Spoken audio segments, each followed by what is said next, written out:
Bil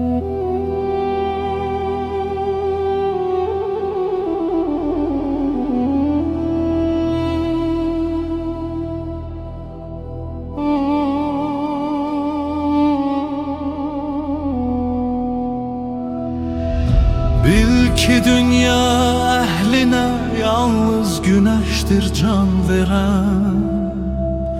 Zülmete ver növbəni təhvil deyə fərman verən. Duz çörək hərdən müqəddəs söyləyərkən bir düşün. Tarlada hər sümbülə qızmar güneştir can verən.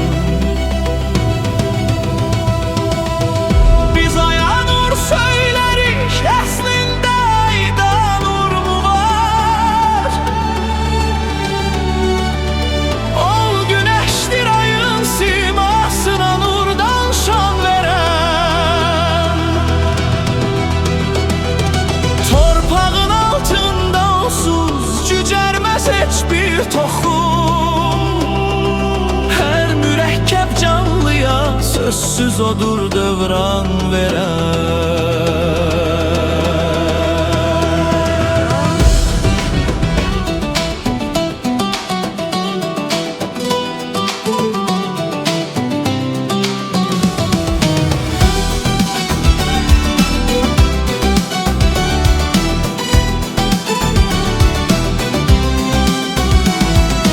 Məsələn insan gözü ağla sığmaz optik cihaz.